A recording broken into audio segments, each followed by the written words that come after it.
No, no tengo.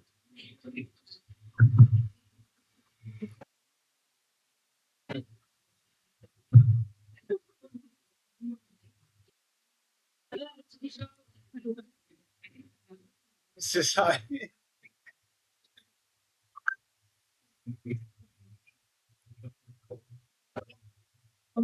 Casi que nada silenciado todo, ¿no? Vamos a hacer principio.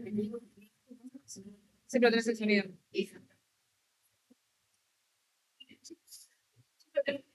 Sí, no, no. Tremendo.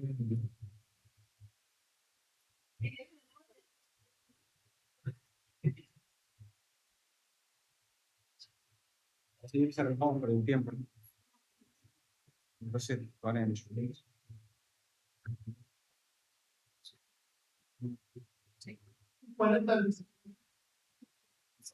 Claro, 2 minutos. Y apagamos. Papá.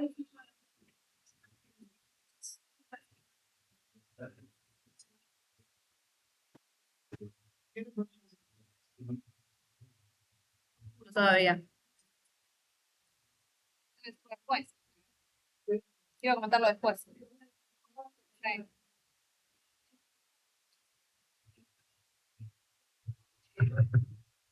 Buenos días a todos. ¿Cómo están? Somos parte del Servicio de Gastroenterología. Yo soy la doctora García Lupo. Con el doctor Lascano hoy vamos a presentar un caso clínico, anátomo clínico, y debido a que somos parte del Servicio de Gastroenterología, este tendrá un sello digestivo. Bien, hasta que vayan ingresando todas las personas, les vamos pidiendo, por favor, que escaneen ese código QR.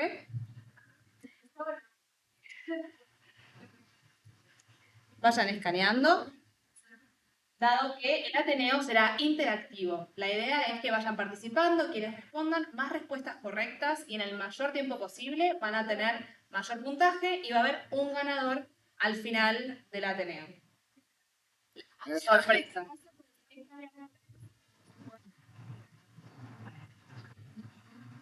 La idea es que ingresen y una vez que ingresan se registren con su nombre. La aplicación les va a asignar un nombre ficticio, reemplácenlo con su nombre. Si no pueden hacerlo, no hay ningún problema, ya que al final aparecerá el nombre ficticio en pantalla y uno se podrá reportar.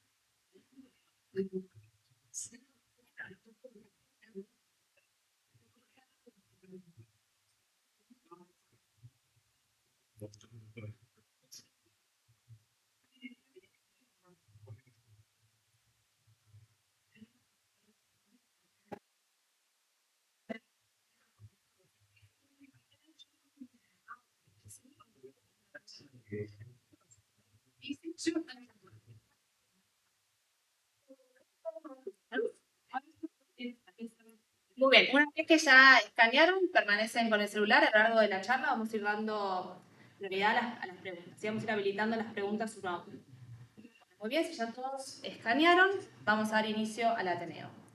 Se trata de una paciente de sexo femenino de 71 años que como antecedentes era ex-tabaquista, presentaba un hipotiroidismo, trastorno bipolar, una enfermedad por reflujo gastroesofágico y presentaba una internación reciente por un fecaloma. En cuanto a los antecedentes familiares, ella presentaba un hermano con diagnóstico de cáncer de colon a los 69 años y la medicación que recibía era dexlansoprazol, simeticona, levotiroxina, trifloperacina y bromazepam. Consulta inicialmente a la guardia externa por un cuadro clínico de 6 meses de evolución, caracterizado por 15 a 20 deposiciones desligadas diarias, con síntomas rectales como pujo y tenesmo, dolor centroabdominal de tipo cólico, no presentaba sangrado digestivo, y asociaba episodios de intolerancia digestiva manifestados por náuseas y vómitos intermitentes de características alimenticias.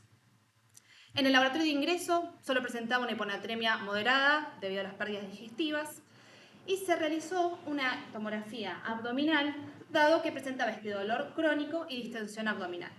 En esta imagen observamos justamente unos cortes axiales de la tomografía, y en ella se puede observar, por un lado, la presencia de ascitis global, por otro lado, un engrosamiento difuso de las asas intestinales sin signos oclusivos, y por otro lado, una uronefrosis derecha sin lesiones obstructivas. Es por ello que se decide internar a la paciente. A su ingreso se amplía el laboratorio de rutina y se solicita un perfil nutricional, serologías para virus de la hepatitis, dado que tiene una citis de reciente diagnóstico, y un perfil tiroideo por el antecedente que presentaba la paciente y por el cuadro clínico actual. Sin embargo, el único hallazgo fue una hipoalbuminemia de 3 gramos por decilitro. Entonces, hasta este momento tenemos una paciente con un cuadro de diarrea crónica de 6 meses de evolución asociado a episodios de intolerancia digestiva manifestados por náuseas y vómitos alimenticios. Es importante destacar que la paciente refería tener estudios endoscópicos normales del año previo a la consulta. En las imágenes, recordamos que se observaba una ascitis, un engrosamiento difuso de las asas de intestino delgado y una uronefrosis derecha. Entonces, 71 años. Inicialmente, ¿cuál sería la conducta a seguir? Opción A, solicitamos una urotomografía debido a que presentaba una uronefrosis derecha. Opción B, solicitamos una ecografía transvaginal y una resonancia abdomen y pelvis, dado que es una paciente de sexo femenino y por el grupo etario tenemos que sospechar a la patología ginecológica como causante de esta citis de reciente diagnóstico. Opción C, realizamos una paracentesis diagnóstica. Y opción D, realizamos una exploración quirúrgica. Ahora sí les vamos a pedir que por favor ingresen a la aplicación. Recuerden que cuanto más rápido respondan, más puntaje, y el que acepta la respuesta.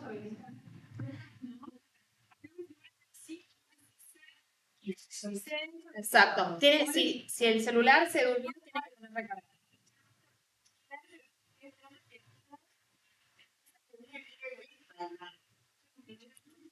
No, mail no debería, directamente se escanea y aparece. Recordamos de todas formas.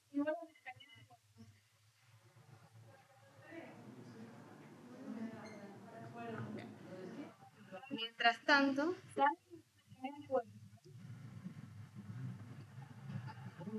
y ahí debería estar.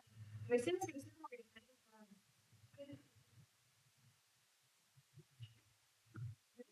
de hecho, perfecto.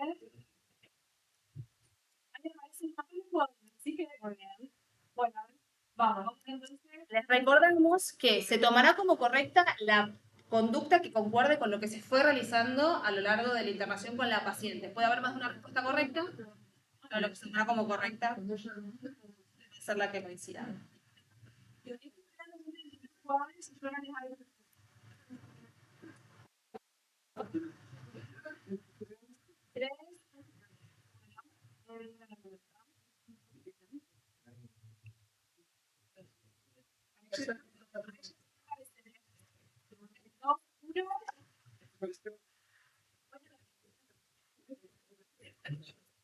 La conducta a seguir en primera instancia.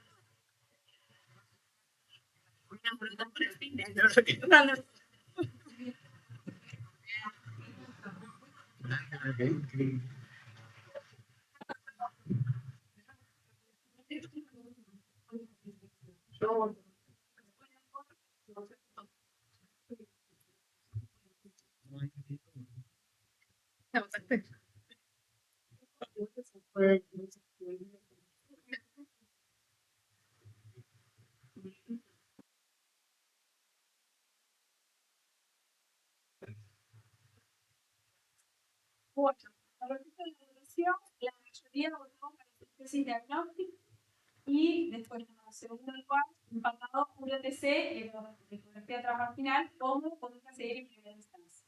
Bien. Perfecto, entonces lo que se realizó fue efectivamente una paracentesis diagnóstica. El físico-químico del líquido acítico mostró un gradiente albúmina ceroacítico menor a 1.1, una LDH elevada, glucosa y amilasa normales y proteínas totales mayores a 2.5. Si repasamos las posibles causas etiológicas, un gas menor a 1.1, descartamos a la hipertensión portal como posible causante de su ascitis, y por las proteínas mayores a 2.5 los diagnósticos diferenciales serían una carcinomatosis peritoneal, que coincide con una LDH elevada, una tuberculosis, o una ascitis pancreática, que fue descartada debido a que presentaba una amilasa en líquido cítico normal y ninguna causa pancreática que justificara este hallazgo. Así que luego se recibió el citológico. El citológico informó la presencia de células neoplásicas vinculables con adenocarcinoma y el cultivo del líquido cítico fue negativo. Por este motivo es que se interpretó que la paciente presentaba una carcinomatosis peritoneal. Se solicitó a su vez una prueba de tuberculina, la cual fue negativa, y marcadores tumorales, que entre ellos el CA19-9 presentaba un valor elevado 100 veces por sobre su valor normal y el CA125 un valor 10 veces por sobre su valor normal. Recordemos que el CA19-9 suele estar elevado en patología biliopancreática, tanto benigna como maligna, así como también en el cáncer de colon, cáncer de estómago, cáncer de vejiga, y el CA125 suele estar elevado principalmente en patología ginecológica, tanto benigna como maligna, así como también en la serositis. Sin embargo, queremos recalcar siempre que los marcadores tumorales no son un elemento diagnóstico, sino más bien son herramientas para evaluar el pronóstico y hacer un seguimiento de la enfermedad de nuestros pacientes, ¿sí? Para evaluar la respuesta al tratamiento y eventualmente una recidiva. Entonces, si volvemos a resumir, ¿qué cuadro clínico tenemos hasta el momento? Paciente, sexo femenino, 71 años, con una diarrea crónica e intolerancia digestiva, marcadores tumorales elevados y una carcinomatosis peritoneal en el líquido acítico, y los hallazgos en imágenes que habíamos mencionado, que para quienes arribaron luego, eran una ascitis global, un engrosamiento de las asas intestinales y una uronefrosis derecha. ¿Cómo continuaríamos? Sí. Perdón. Sí. El ejemplo del cáncer de colon familiar, no hay nada, ningún antecedente de que... No, lo que sabíamos simplemente era que tenía un hermano que había fallecido por cáncer de colon. No, la estirpe no, si era un adenocarcinoma u otro tipo de cáncer de colon no lo sabemos.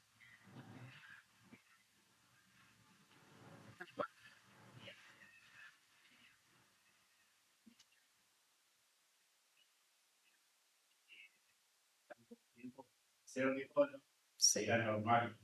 Claro.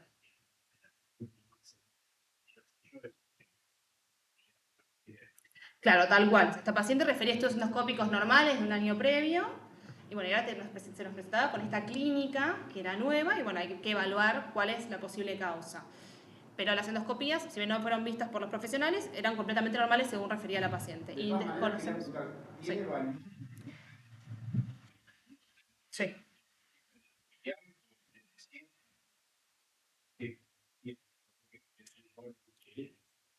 No, lo que para nosotros lo que es importante es evaluar si en la familia, o sea, si es, no, es el diagnóstico, la edad del diagnóstico, si hay una poliposis en la familia también es importante para nosotros porque eso a nosotros nos determina las pautas de vigilancia, cuándo iniciar la vigilancia y con qué intervalos realizarla.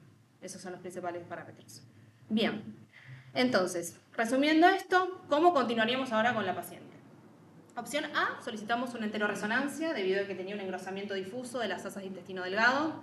Opción B, solicitamos valoración por ginecología y solicitamos una ecografía transvaginal y una resonancia, como mencioné previamente, dado que es una paciente de sexo femenino de 71 años y ahí habría que sospechar la patología ginecológica en primera instancia.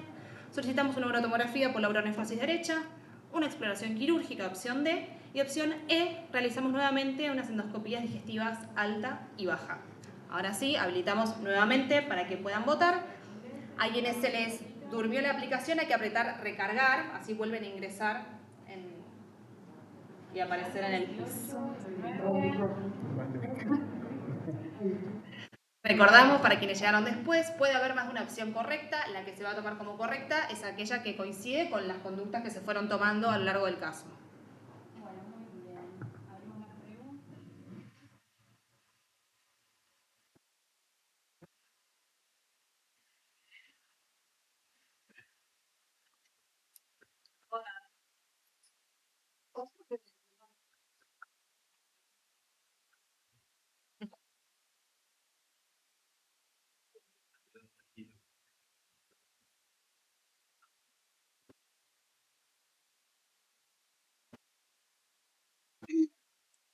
de la reglamentación. Sí.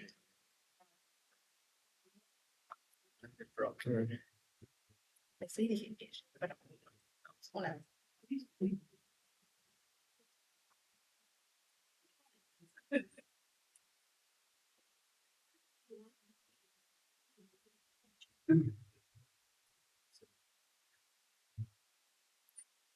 Bueno, muy bien, cerró la votación. En primer lugar, la mayoría votó a través de la comunidad y restaurantes para pelvis. En segundo lugar, estudios espectroscópicos. En tercer lugar, bioresonancia y un solo voto para exploración. Bueno, perfecto. Lo que se realizó en esta instancia inicialmente fue una valoración por el servicio de ginecología y se realizó una ecografía transvaginal, una resonancia abdomen y pelvis que descartó la presencia de patología ginecológica. A su vez, se solicitó valoración por el servicio de urología, quienes descartaron patología urológica dado que en la tomografía no presentaba una lesión obstructiva y la función renal era completamente normal. Sin embargo, en la resonancia solicitada por el servicio de ginecología, se encontró un hallazgo positivo al evidenciarse un engrosamiento de las paredes gástricas. Si observamos esta imagen, este es un corte axial de una secuencia T2 de una resonancia de abdomen, en la cual se puede observar justamente este engrosamiento de las paredes gástricas. Sin embargo, queremos recalcar algo que es importante. El engrosamiento del estómago no es un hallazgo anormal y si no se acompaña de clínica acompañante no debería llamar la atención porque por el propio peristaltismo gástrico puede verse de esta forma. Sin embargo, en este caso, como se acompañaba de clínica de intolerancia digestiva, sí constituye un signo de alarma y por eso se solicitó valoración por nuestra especialidad. Entonces, es en esta instancia en que nosotros conocemos a la paciente. Al conocerla, cabe destacar que la paciente presentaba un interrogatorio bastante dificultoso y nosotros reinterpretamos la intolerancia digestiva como una disfagia esofágica progresiva, inicialmente a sólidos y posteriormente a líquidos, de 2 años de evolución y como antecedente importante presentaba un episodio de impactación esofágica 2 meses atrás que había requerido una endoscopía de urgencia para lograr la desimpactación del alimento. Sumado a esto, la paciente refería que esta disfagia había presentado una mejoría parcial con la toma de inhibidores de la bomba de protones, pero lo estaba tomando sin seguimiento médico adecuado. Por otro lado, presentaba síntomas característicos de un síndrome de impregnación, como astenia, hiporexia y una pérdida de peso marcada de 20 kilos en 6 meses. Entonces ahora presentamos otro síntoma de alarma, como es la disfagia, para poder redirigir un poco los estudios de esta paciente. Si recordamos, a su vez, refería esta diarrea crónica. Entonces nosotros ampliamos el estudio de la diarrea crónica, solicitamos reactantes de fase aguda, los cuales fueron normales, anticuerpos para enfermedad celíaca y estudios en materia fecal, los cuales fueron todos negativos. Sin embargo, los días subsiguientes, la paciente refirió un nuevo cambio del ritmo evacuatorio. Si recordamos, ella refería de posiciones desligadas de 6 meses de evolución. Y actualmente refería de posiciones Bristol 1 de hasta 15 por día, con urgencia evacuatoria, Soiling, pujo y tenesmo.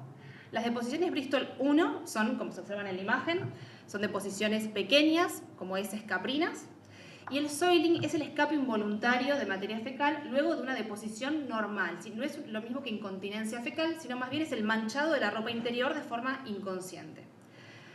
Estas características, deposiciones Bristol 1, asociada a urgencia evacuatoria, soiling y la presencia de síntomas rectales como pujo y tenesmo, nos hablan de un síndrome rectal y a nosotros nos hacen sospechar de que la paciente presenta una patología ya sea a nivel del colon distal o a nivel del recto. Por otro lado, es por esto que nosotros repetimos el tacto rectal que ya se había realizado previamente en esta paciente, sin nuevos hallazgos, presentaba hemorragias internas y un esfínter hipotónico. A su vez, si recuerdan, como mencionamos al inicio, nuestra paciente refería haberse realizado endoscopías 1 año antes a la consulta que eran completamente normales. Nosotros logramos recuperar estas endoscopías ya que se habían realizado en otro centro y al recuperar los informes, estos describían en la endoscopía digestiva alta una gastropatía congestiva-erosiva con mucosa friable, distorsión y engrosamiento de pliegues. Y las biopsias informaron una gastritis crónica moderada, Helicobacter pylori positivo. Mientras que la colonoscopía, esta fue completa, fue hasta el ciego, fue un estudio de calidad. ¿Por qué decimos que es de calidad? Porque fue completa, se vio todo el colon, y porque el Boston, que es la limpieza, es una escala que utilizamos nosotros para medir la limpieza colónica, estaba aprobado. Entonces la paciente presentaba un estudio, una colonoscopía de calidad, vigente de 1 año en la cual no se evidenciaban lesiones mucosas. Sin embargo, antes de continuar, queremos detenernos unos minutos en la endoscopía, que es lo que más llama la atención. Si nosotros recibimos un informe que describe una distorsión y engrosamiento de pliegues, claramente esto nos habla de que hay una alteración de la anatomía normal. Y esta alteración de la anatomía no se justifica por la presencia de una inflamación crónica moderada y una infección por Helicobacter pylori. Es importante que si nosotros recibimos este informe en nuestros consultorios, como médicos generalistas, clínicos, cirujanos, gastroenterólogos, sospechemos y solicitemos una revaloración de este caso. A esta paciente hay que repetirle la endoscopía justamente para poder ver de qué se trata esta distorsión. Y por otro lado, importante, como ustedes saben, el Helicobacter pylori es un carcinógeno tipo 1, factor de riesgo importante para el desarrollo del cáncer gástrico. En nuestro medio, si un paciente tiene una infección por Helicobacter pylori, hay que tratarlo y hay que corroborar que se haya erradicado la infección. Hay distintas formas de corroborarlo, mediante un test del aire expirado, antígenos en materia fecal y si no por la vía endoscópica. En estos casos, la corroboración de la erradicación sí o sí tiene que ser endoscópica. Sí o sí hay que volver a ver el estómago de la paciente posterior a la erradicación, por un lado para evaluar justamente la correcta curación de la mucosa, ya que el Helicobacter pylori puede generar gastritis severas, y por otro lado para poder evaluar, ahora sí con un estómago sin la inflamación activa, la posible causa que generaba esta distorsión y esta alteración de la anatomía de la paciente. Así que es por ello que nosotros decidimos repetir las endoscopías, no solo por este hallazgo en la endoscopía del año previo, sino porque la paciente se encontraba con una disfagia como síntoma de alarma y una colonoscopía también la repetimos por el cambio del ritmo evacuatorio y el síndrome rectal que presentaba.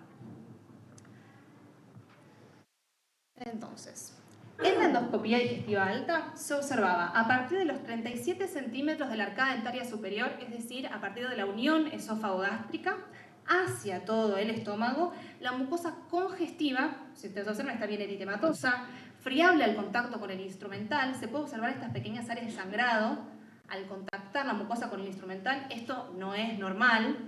El patrón del estómago era en mosaico y tenía una ausencia total de pliegues gástricos.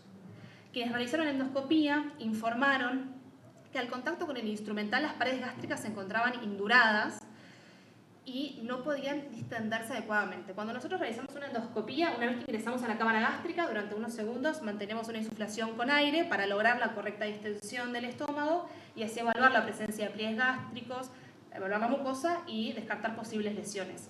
En este caso, las paredes gástricas estaban tan induradas que no se logró una adecuada distensión y la luz se encontraba estrechada. Claramente, estos hallazgos son compatibles con un estómago enfermo, no son normales. Luego se realizó la colonoscopía. En la colonoscopía se pudo progresar solo hasta 12 centímetros del margen anal, es decir, hasta recto superior, por la presencia de esta lesión granular de aspecto infiltrante que ocupaba el 100% de la circunferencia y generaba una estenosis de la luz. En primera instancia, esto sería compatible con una atipía de recto superior, se hizo una sospecha dado que la confirmación sería histológica. Y este hallazgo también justificaría el síndrome rectal que presentaba la paciente, inicialmente de posiciones desligadas, luego de posiciones Bristol 1 y los síntomas como pujo, tenesmo y Soilin. Tanto en la endoscopia digestiva alta como en la endoscopia digestiva baja se tomaron biopsias. En esta imagen, a la izquierda presentamos un estómago normal y a la derecha el estómago de la paciente. Observen cómo en un estómago normal, al insuflar, hay una adecuada distensión de las paredes gástricas y se observan los pliegues gástricos. Mientras que en el estómago de nuestra paciente, la luz se encuentra estrecha, hay una ausencia total de pliegues gástricos y la mucosa está claramente alterada. Y a la izquierda les mostramos una imagen del recto normal y a la derecha de nuestra paciente. Observen lo mismo, hay una luz evidente, la luz del colon y el recto es evidente y en la pared observamos una trama vascular conservada, mientras que en el caso de la paciente no hay trama vascular y hay una estenosis de la luz colónica que era infranqueable al paso del colonoscopio. Entonces, si resumimos hasta acá todos los hallazgos, nuestra paciente tiene un antecedente familiar de cáncer de colon a los 69 años, antecedente familiar de primer grado, el hermano. En cuanto a la clínica, con estos hallazgos podemos justificar que inicialmente se haya interpretado como una intolerancia digestiva y luego como una disfagia, dado que la paciente presentaba en las endoscopías compromiso de la unión esófago-gástrica que justificaría el episodio de impactación que presentó y la disfagia, así como también del estómago, que justifica los síntomas de intolerancia. Y por otro lado, un claro cambio en el ritmo evocatorio y el síndrome rectal, como mencionamos. En el laboratorio presentaba marcadores tumorales elevados y una carcinomatosis peritoneal líquido acítico, y en cuanto a las endoscopías, en los estudios previos tuvo una infección por un carcinógeno, un factor de riesgo para un cáncer gástrico, así como también una impactación esofágica, y en las endoscopías actuales los hallazgos anormales que recién presentamos.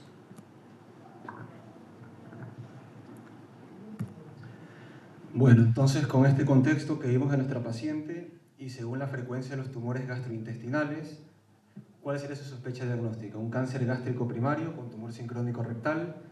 ¿Un cáncer colorectal con metástasis gástrica? ¿Un cáncer gástrico con metástasis rectal? ¿O una tuberculosis con afectación gástrica más un tumor rectal? Haremos una votación.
Cierro la votación. Uf, ya me tiene la hora. Puesto, cáncer gástrico primario con cáncer crónico rectal. En segundo lugar, cáncer colorectal con metástasis gástrica. Después, en tercer lugar, cáncer gástrico con metástasis rectal. Y el último puesto, TBC con afectación gástrica más crónica. Bueno, ¿qué pasa entonces? Ahora le vamos a paso a la doctora Lucía Gans del Servicio de Anatomía Patológica que nos va a comentar sobre los hallazgos histopatológicos de la paciente. Días. Yo soy Lucía Gans, residente de primer año del Servicio de Anatomía Patológica. A nuestro servicio llegaron 5 biopsias endoscópicas, de las cuales 3 de ellas correspondieron a bulbo de duodeno, segunda porción de duodeno y entro...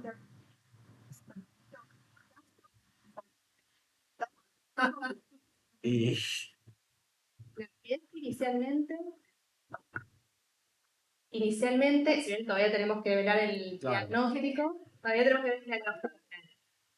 pero inicialmente estábamos entre, por un lado, una atipía, un tumor, una causa tumoral, y por otro lado, una causa infectológica. No quiero adelantar nada a nivel rectal, pero inicialmente se sospechaba eso. Y claramente igual el estómago era un estómago enfermo y tenemos altas sospechas de que tiene una causa neoplásica. El estómago tenemos alta sospecha de causa neoplásica y la lesión rectal, causa neoplásica, así como también una posibilidad de que fuera algo infectológico. Poco probable, pero bueno. La realidad es que costaba pensar que tuviera ambas causas neoplásicas, tanto en el tracto digestivo superior como en el tracto digestivo inferior, y eso es algo que también inicialmente nos llamó la atención.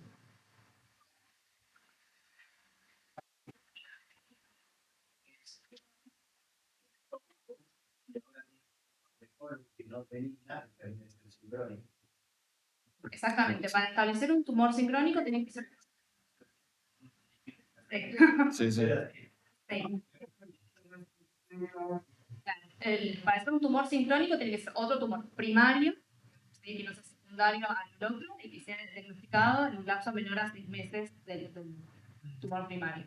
Las opciones eran 2 tumores primarios o secundarismo, ya sea un gástrico rectal o un rectal con secundarismo gástrico. Y por último, un cáncer de recto con una tuberculosis gástrica. ¿Alguna otra pregunta? ¿No?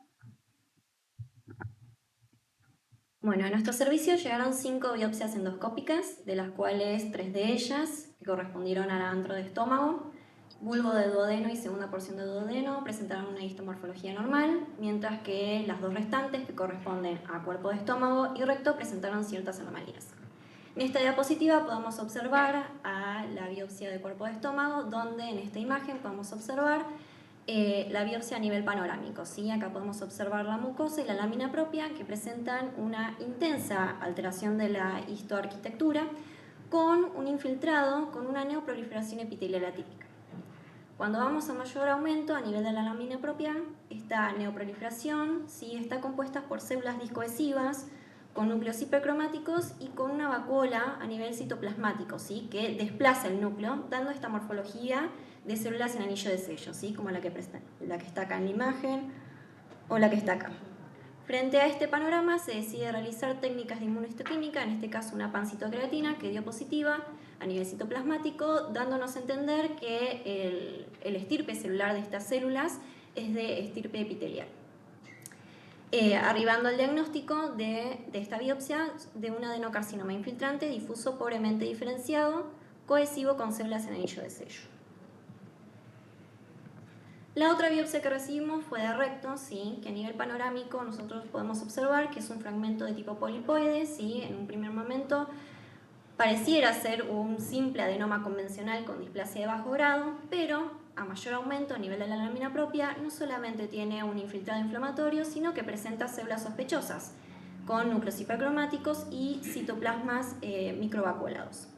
Frente a esta sospecha decidimos emplear un panel inmunohistoquímico amplio, ¿sí?, que incluye la pancitocreatina, similar a la que hicimos en el estómago, que también dio positivo, ¿sí?, dándonos un estirpe epitelial, ¿sí?, un CDX2 también positivo con un patrón heterogéneo y parcheado, ¿sí?, dándonos un posible origen del tracto digestivo superior, y una cetocreatina 7 positiva y una citocreatina 20 negativa, dándonos como diagnóstico un adenoma túbulo velloso con displasia de bajo grado, junto con un adenocarcinoma pobremente diferenciado a nivel de la lámina propia, asociado a una metástasis de primario del tracto digestivo superior.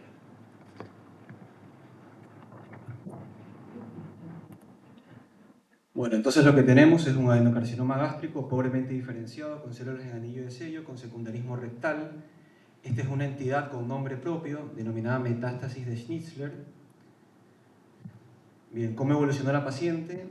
Por parte nuestra, tenemos que recordar que siempre que esté disponible de elección es la vía oral. En este caso, la paciente empezó a tolerar dieta blanda. Nosotros reglamos prokinéticos, metoclopramida endovenosa con una adecuada respuesta. Y para mejorar el hábito evacuatorio, reglamos catárticos, siempre de primera línea, el polietilenglicol en sobres. La paciente fue presentada en comité de tumores para un abordaje multidisciplinario por los servicios de clínica médica, de nutrición, de salud mental, oncología, gastroenterología, cirugía y cuidados paliativos. Finalmente, por tratarse de un tumor altamente agresivo, en un contexto clínico de mucho deterioro, un estadio 4 con secundarismo a nivel del tubo digestivo, la paciente fue valorada por todas las especialidades y se definió que no tenía una conducta quirúrgica ni un tratamiento oncoespecífico. Se decidió priorizar un manejo y seguimiento paliativo. La paciente evolucionó con mal manejo del dolor, sobre todo a nivel abdominal, con necesidad de analgésicos, de medicación paliativa y con requerimiento de múltiples paracentesis evacuadoras, falleciendo al mes y medio del diagnóstico. Bien, eso en cuanto al caso clínico. Pasamos a la revisión bibliográfica. ¿Quieren hacer alguna pregunta? Comentarios sobre lo que decían, un estómago enfermo que no tenía una lesión típicamente tumoral, pero bueno, era un estómago enfermo, y eso da a pensar inicialmente a una patología que afecte a nivel submucosa. La mucosa estaba bien con un patrón piel de mosaico,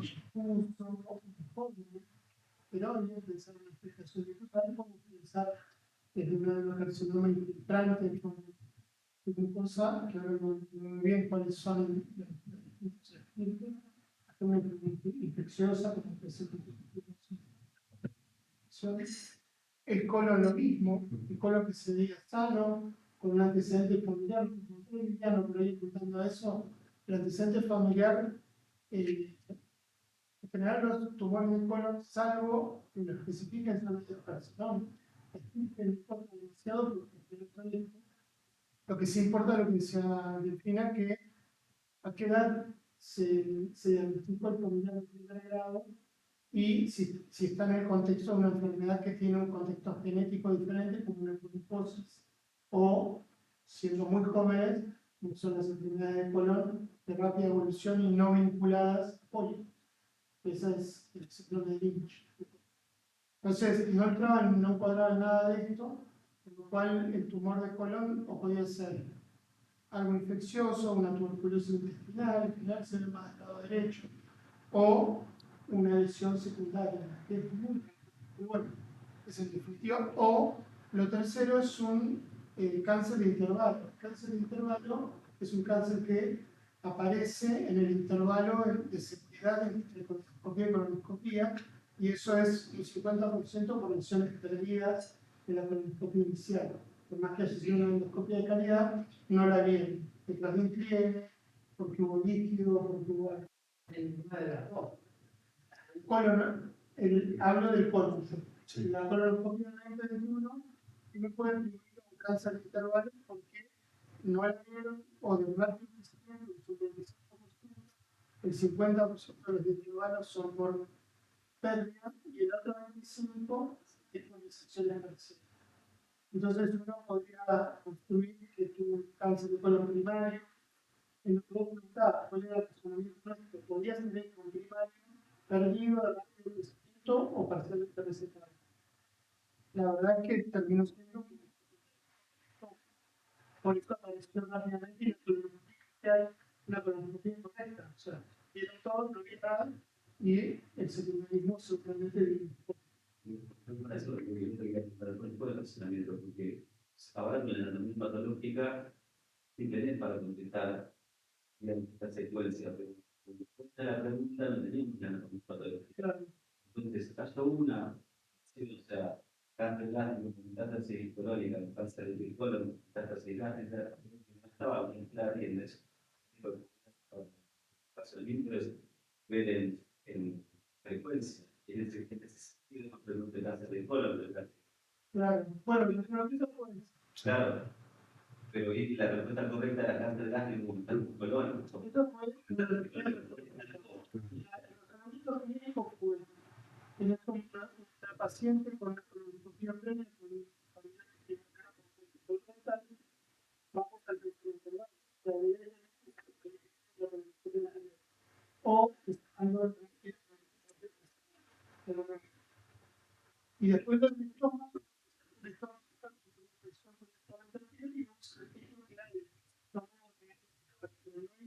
una lesión, no hay una lesión objetiva, en la lesión y ya todo un poco, es una integración glucosa, donde tenés una gastropatía crónica, un estrechamiento de la luz, pero sin lesión.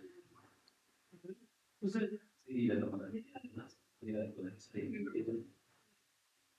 es más vital que la de la tomografía sería engrosamiento de las No había una distensión de la luz, sino que había un engrosamiento difuso de las asas del intestino delgado que podían explicarse por la diarrea crónica que venía presentando también la paciente.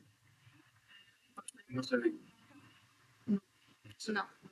por eso la tomografía exclusiva, pero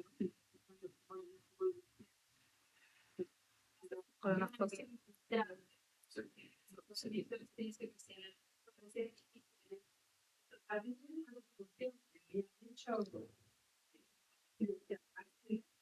Sí, en las endoscopías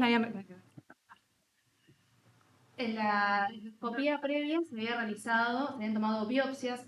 Sin embargo, hay que tener en cuenta que esta patología, como dijo el doctor Escobar, es una patología que infiltra las capas profundas del estómago. Entonces, las biopsias no siempre pueden dar un reto diagnóstico. ¿Sí? Ahora vamos a hacer un poquito una revisión bibliográfica sobre el tema, pero no siempre pueden dar positivas si no se hace una biopsia bien dirigida. Distinto es si uno tiene una lesión tumoral clara en donde uno va a tomar biopsias dirigidas.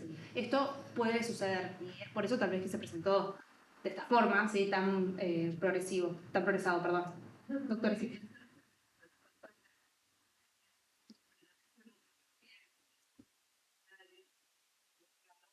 usa pregunta es pudo haber pasar con que ya anticipación de tu bajo haber llegado como capas, ¿no? Y venir no también delgado. Ahora Ahora, vamos. ahora lo vamos a...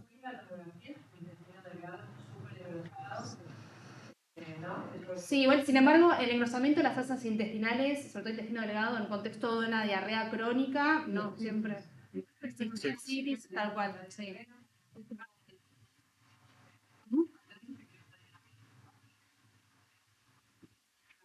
Claro, evolucionó luego, claro, una diarrea con un síndrome rectal, pero inicialmente creo que eran defunciones desligadas.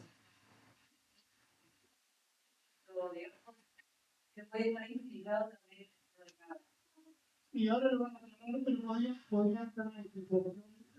La paciente tiene una infiltración de peritoneo parietal, que tenía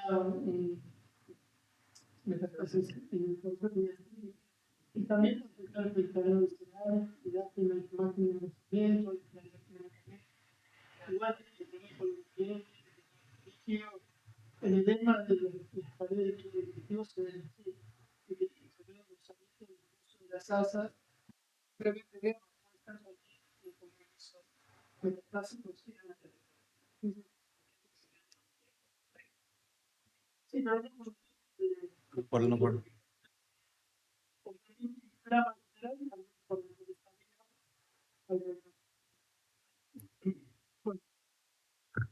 Bueno, pasamos a la revisión bibliográfica.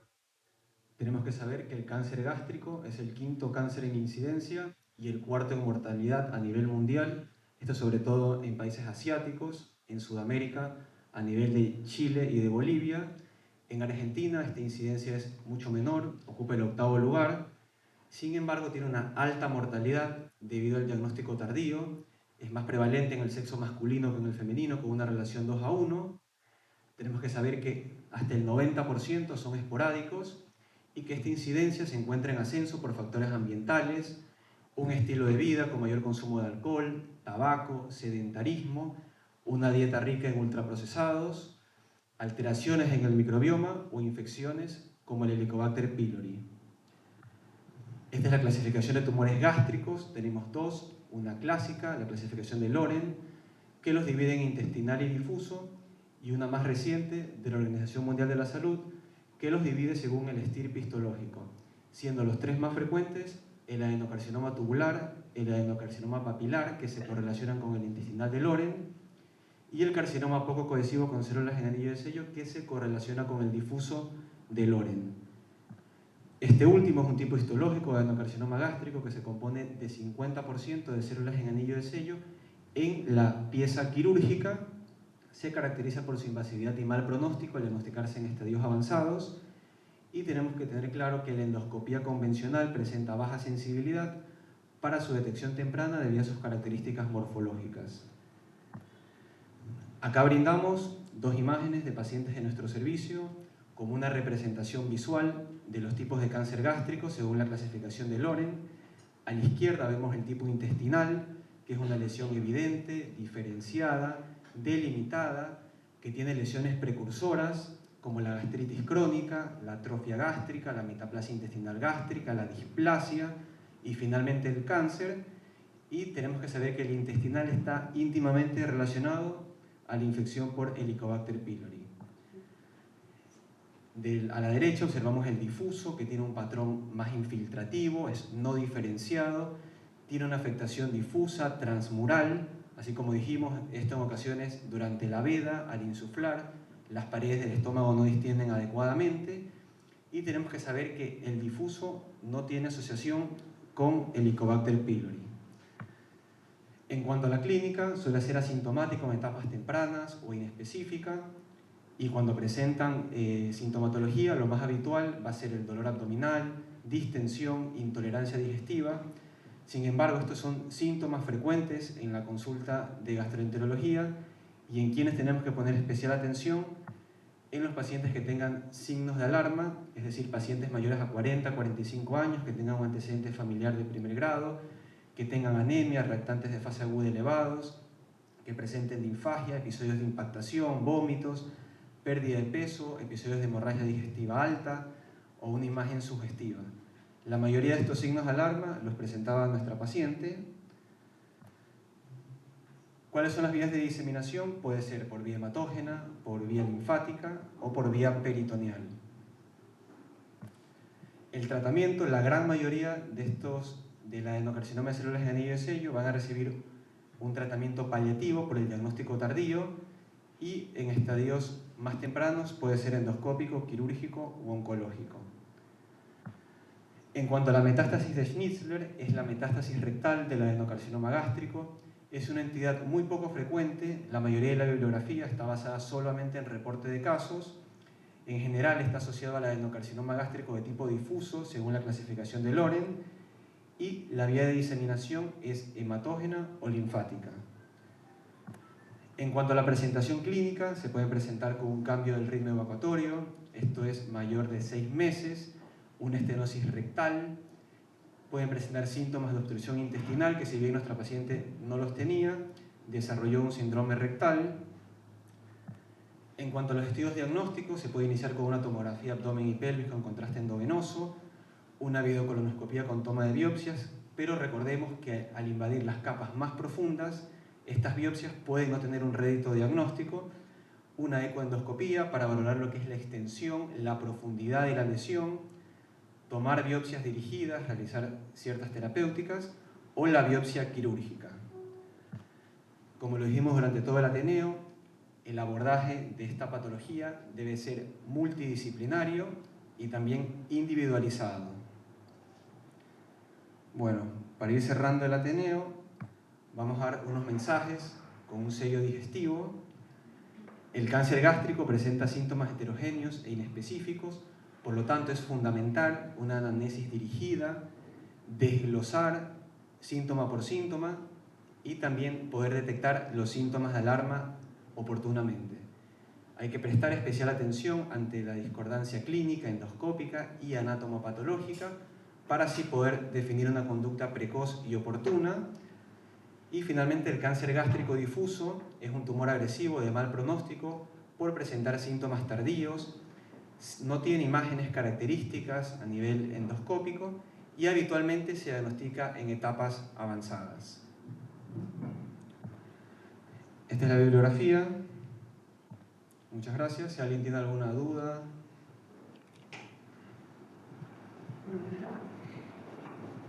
Bueno, un poco de lo que hablábamos. Es un tumor infiltrante de forma difusa y forma epitelial, no, el diagnóstico es sumamente complejo. A veces nosotros vemos estómagos que no entienden, los biopsiamos, tienen una hepatía crónica, policoáceo o no, y no hay fibrosis, el paciente adelgaza y le hacemos otra endoscopía, a veces tienen 3 y 4 endoscopías y no llega a ser porque es de infiltración submucosa. De hecho, los cirujanos, cuando operan estos tipos de tumores, les tienen tomografías especiales con lleno de agua en el estómago para ver el grado que deja de moverse correctamente en la práctica o una serial para interesar cuál es el grado de infiltración del entonces, estos son estómagos que se deben evaluar y clínicamente se manifestó como una intolerancia digestiva, después se impactó como si fuera el estómago hinchado, que se impactó en la unión esofágica, que se comportó, o sea, todos tenían razón en el interrogatorio. La intolerancia y la disfagia y estaban muy heterogéneos, raros, y con una metástasis del estilo peor todavía.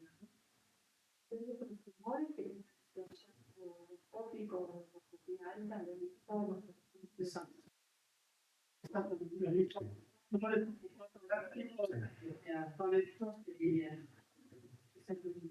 Ahí sí los linfomas típicamente asociado al linfodertil.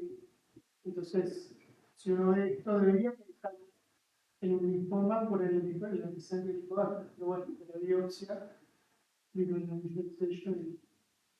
Por pronóstico, linfomas que son los que no responden al tratamiento, debería haber visto una curación total de la mucosa. Pero bueno, en el caso de nuestra paciente, lamentablemente esta patología se sigue diagnosticando en estadios avanzados sin posibilidad de diagnóstico temprano. No solo por los síntomas que son inespecíficos, sino por esto de que las biopsias muchas veces pueden dar normales, pueden ser negativas, inespecíficas, no porque estén mal tomadas, no porque no estén bien analizadas, sino porque es una patología que infiltra las capas profundas del estómago. Lamentablemente llegar a tiempo puede ser El cáncer de estómago no está estandarizado, así como el de cáncer de colon, lo cual también dificulta el diagnóstico oportuno.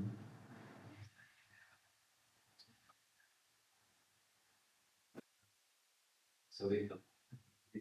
La primera para aceptar la clínica hablan de 6 meses de evolución con síntomas.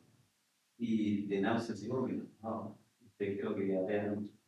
Tenía diarrea. También diarrea, sí, diarrea.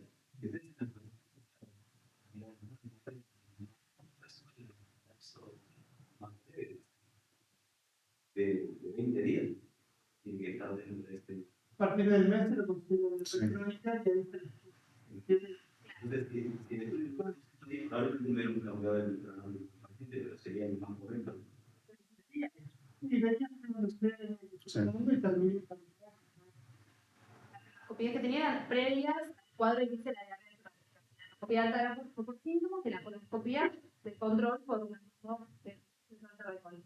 Y luego inició con la clínica de diarrea crónica, que lamentablemente era la segunda vez que esto. Y bien la conocimos nosotros. ¿Y por qué?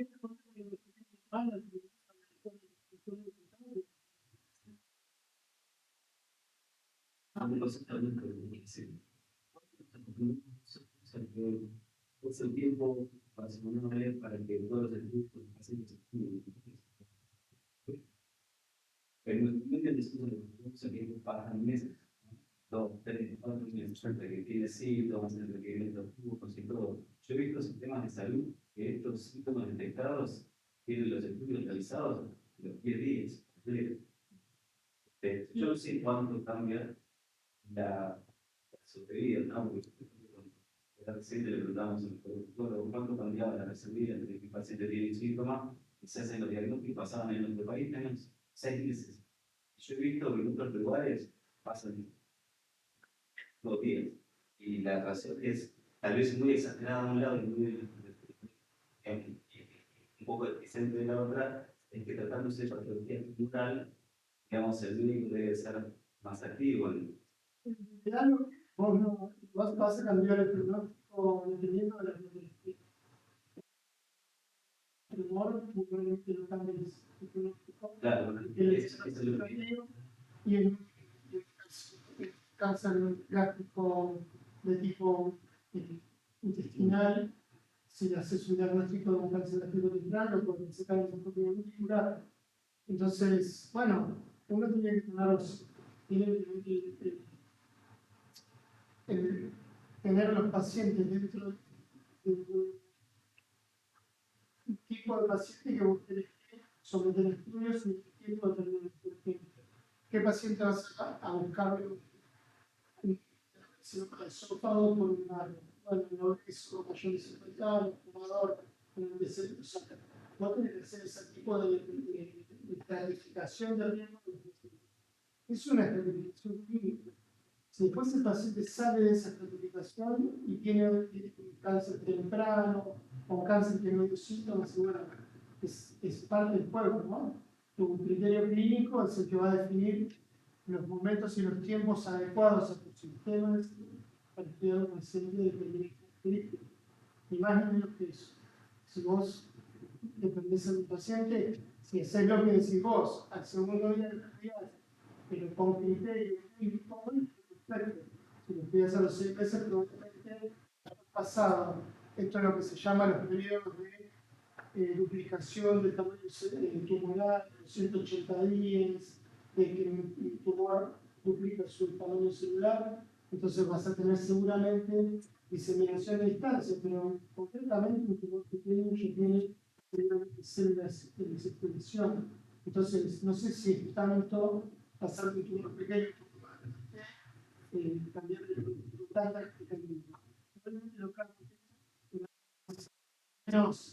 efectivo el si a los 2 meses estudia su paciente o a los 10 días. Me parece que más es generalizar los entendidos en el conflicto. Sí. Y buscar los signos de alarma.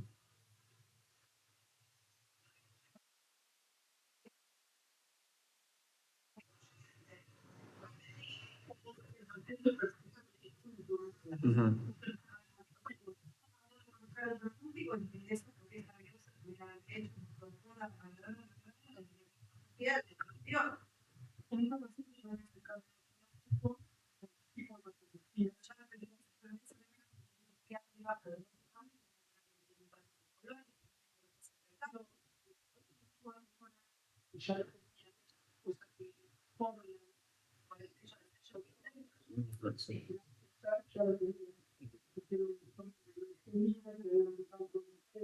Ya está encontrado nosotros hemos encontrado la discriminación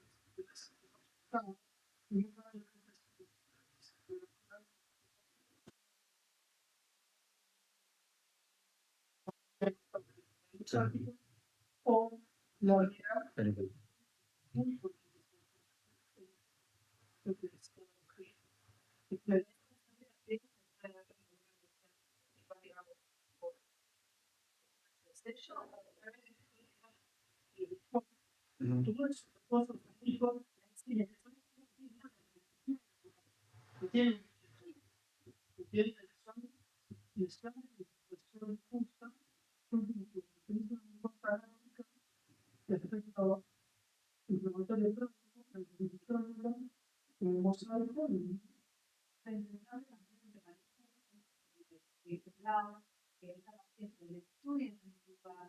y después ya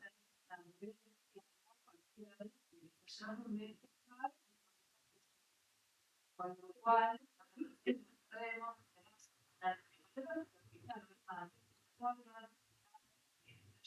resulta que la intersección del alimento y la tecnología y la creo que es importante. Eso es lo que dijo el médico, que ella decidió la realización. Por ahí muchos pacientes ante un hallazgo donde no se concreta el médico, por ahí que está, por ahí que lo pueden sumar, mucho cambio de servicio y va con las cosas buenas, teniendo servicios de pacientes que ya no. Quizás no, muchas veces no pueden hacer.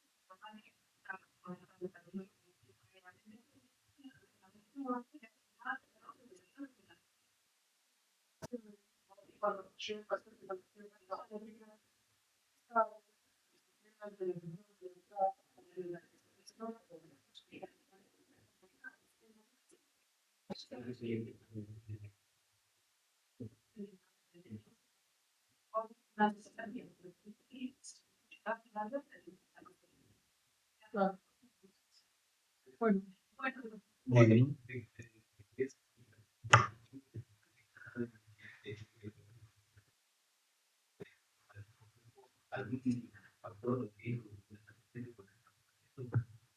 Lo primero que tenía era el tabaquismo.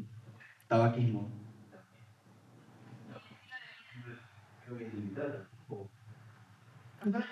Claro, pero no está alta en carnes rojas, nitrosamina, Ahumados. la dieta ultraprocesada, para todo el cuerpo, son factores. No hay un factor claro como el cáncer pílorico con el tipo intestinal. Claro. El otro tipo de cáncer gástrico.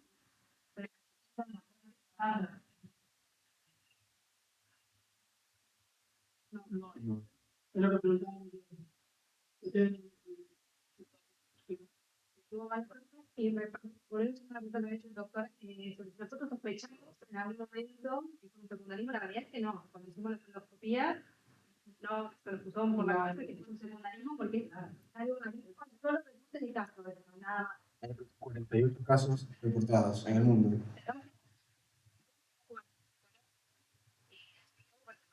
En la colonoscopía del año previo de sanidad sin ninguna lesión de tejido denostante.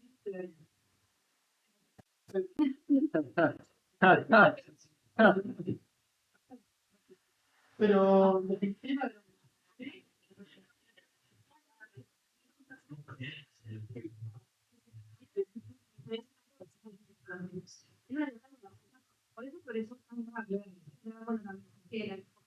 no puede estar más, ¿no? Que es la lesión metastática y por eso progresó tan rápido. Una lesión que llega a la submucosa y tal vez estaba apareciendo, pero no había estudiado todavía. Bueno, para cerrar. Bueno, y el ganador o ganadora de este caso clínico con sello digestivo, hay que aclarar que no necesariamente es la respuesta más correcta, sino la que siguió el hilo evolutivo digamos, de lo que se hizo. Exacto. Esa es mi trabajo.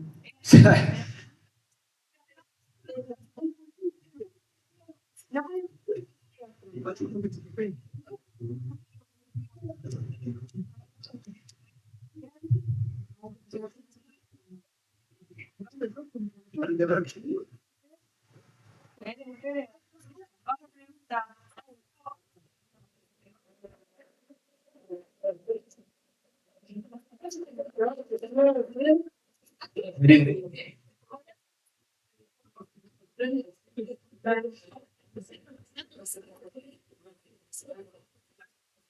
Bueno, vamos a hacer entrega.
Muy bien, muy bien.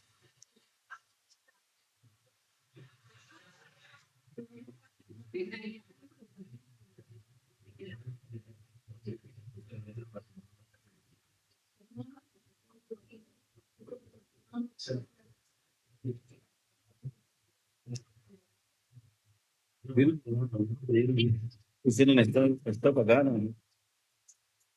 A ver.